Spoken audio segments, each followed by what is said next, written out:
پچھلی دفعہ میں نے کئی ایک احادیث کور کی تھی، اور چونکہ یہ آیت خود ہی بہت امپورٹنٹ ہے کہ اللہ شرک کے علاوہ ہر گناہوں کو معاف کر دے گا، ہر گناہ کو سوائے شرک کے، جس کے لیے چاہے گا، تو اس کے بعد تو کسی اور آیت کی گنجائش نہیں رہتی. لیکن پھر بھی میں کچھ آیات جو اس سچ پیپر کے سٹارٹ پہ میں نے لکھی ہیں حصول برکت کے لیے، 2-3 آیات یہاں پہ ڈسکس کر لیتا ہوں. اس سے آپ کو مزید توحید کی اہمیت اور شرک کی سینسٹیوٹی کا پتہ چلے گا. ایک تو وہ آیت ہے سورۃ الانعام کی آیت نمبر 88، جس میں اللہ تعالیٰ نے آلموسٹ بائی نیم 18 انبیاء کے نام، ایگزیکٹلی 18 انبیاء کے نام ذکر کیے ہیں.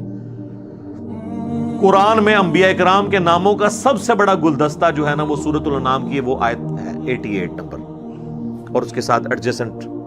تو 88 آیت میں جا کر 18 انبیاء کا بائی نیم ذکر کر کے آخر میں اللہ تعالیٰ نے اپنا فتویٰ سنایا ہے. وَلَوْ أَشْرَكُوا لَحَبِطَ عَنْهُمْ مَا كَانُوا يَعْمَلُونَ، اگر یہ بھی شرک کرتے ہوتے تو ہم ان کے بھی سارے اعمال برباد کر دیتے. اس سے زیادہ آپ کا رب، میرا رب، آپ کو کیسے سمجھائے کہ شرک is the most sensitive issue in the sight of Allah. اچھا، اور دوسری آیت جو اسپیسیفکلی ہمارے محبوب صلی اللہ علیہ وآلہ وسلم کے لیے آئی، سورہ الزمر کی آیت نمبر 65، وَلَقَدْ أُوحِيَ إِلَيْكَ وَإِلَى الَّذِينَ مِن قَبْلِكَ لَإِنْ أَشْرَكْتَ لَيَحْبَطَنَّ عَمَلُكَ وَلَتَكُونَنَّ مِنَ الْخَاسِرِينَ. اے نبی تم فرماؤ میری طرف بھی اور مجھ سے پہلے تمام انبیاء کی طرف یہ ایک کانٹے کی بات وہی کی گئی تھی کہ بالفرض اگر تم نے بھی شرک کیا تمہارے اعمال بھی سارے برباد کر دیے جائیں گے اور تم خسارہ پانے والوں میں سے ہو جاؤ گے. سارے انبیاء، اور ظاہر ہے کہ انبیاء کے ذریعے امتوں کو بھی. اور پھر سر جس شان سے عیسیٰ ابن مریم کا خطبہ آیا نا جی سورہ المائدہ کی آیت نمبر 72 میں، چونکہ اس وقت انسانیت میں سب سے بڑا شرک بت پرستی کے نام پہ نہیں ہے، ایک پیغمبر کے نام پہ کھڑا ہوا ہے. یار بت پرست تو اس وقت دنیا میں ہارڈلی 80-90 کروڑ ہوں گے، وہ بھی آستہ آستہ سیکولر ہی ہو گئے، لیکن 2.25 ارب کرسچنز شرک کر رہے ہیں ایک پیغمبر کے نام کے اوپر.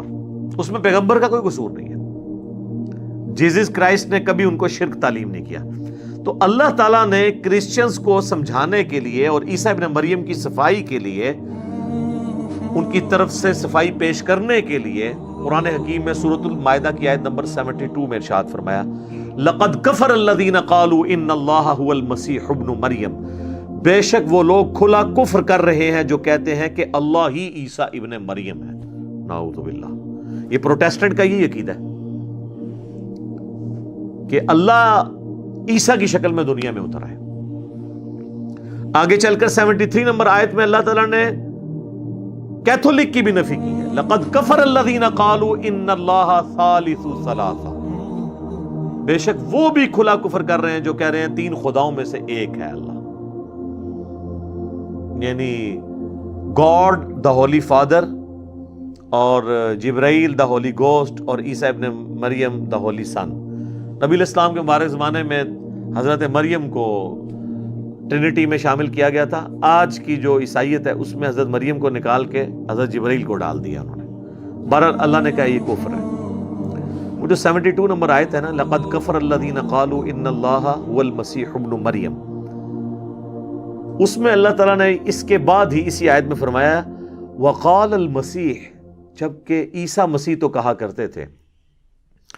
یا بنی اسرائیل، اے اولاد یعقوب، اسرائیل علیہ السلام کی اولاد، اعبدوا اللہ ربی و ربکم، عبادت کرو اس رب کی جو میرا بھی رب ہے اور تمہارا بھی رب ہے.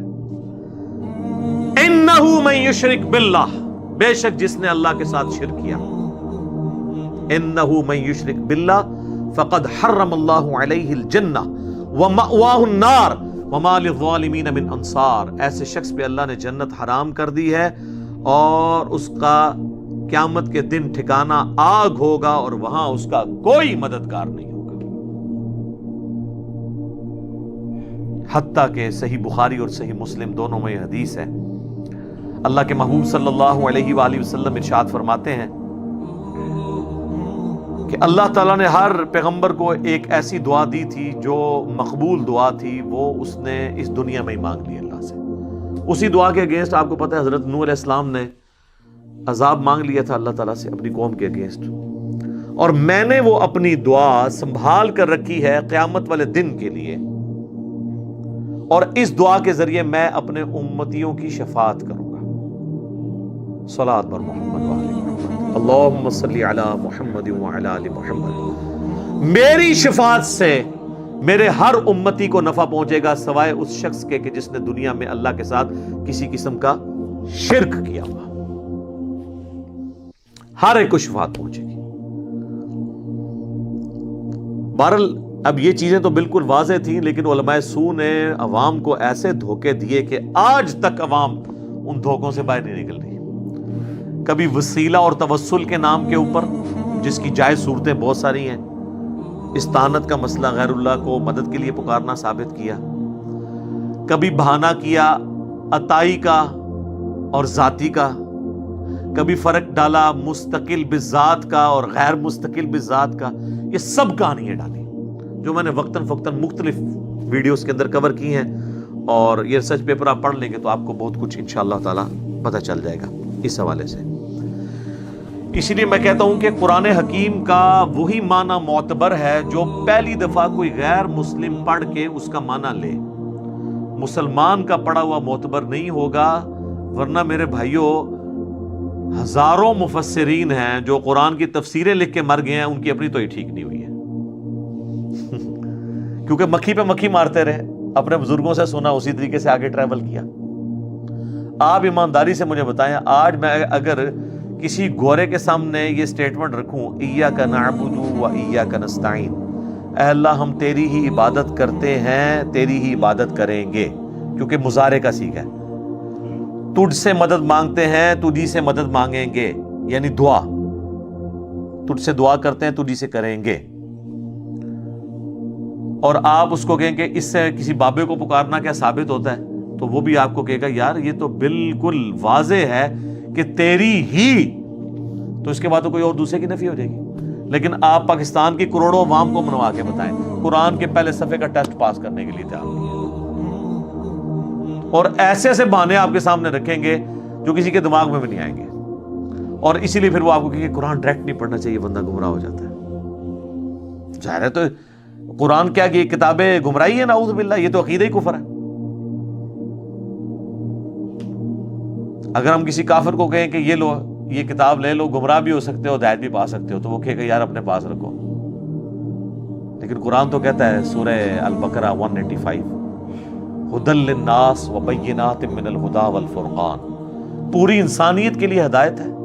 اور روشن دلائل ہے، حق اور باطل میں تمیز کرنے والی کتاب الفرقان ہے۔ وہ جو آیا یضل بہ کثیرا ویہدی بہ کثیرا، وہ تو بات ہی کچھ اور تھی۔ وہ اللہ نے فرمایا جو اہل ایمان ہے، جو بات ماننے والے ہیں، وہ قرآن پر عمل کر کے ہدایت پا لیتے ہیں، اور جو نہیں ماننے والے وہ اس پہ اعتراض نکالتے ہیں کہ اللہ نے اس کے اندر جو ہے وہ سورۃ العنکبوت میں کیوں مثال بیان کی ہے مکڑی کی، اور مکھی کی سورۃ الحج میں کیوں بیان کی۔ تو اللہ فرماتا ہے ہم تو اس بات سے حیا محسوس نہیں کرتے کہ ہم مچھر کی مثال بیان کریں یا اس سے کسی حقیر چیز کی، ہمارا مقصد بات سمجھانا ہے، اور جو اہل حق ہیں وہ اس کو قبول کرتے ہیں، اور جو بال کی کھال اتارنے والے ہیں وہ اس کے ذریعے سے اور بدکتے ہیں، چونکہ انہوں نے بات ماننی نہیں، اس لیے گمراہ ہوتے ہیں۔ وما يضل به الا الفاسقین، یہ اگر کسی کا عقیدہ ہے نا جی قرآن لوگوں کو گمراہ کرتا ہے تو وہ پکا کافر ہے، اس کے کفر میں شک کرنے والا بھی کافر، لیکن غیر محسوس طریقے سے یہی کر رہے ہیں۔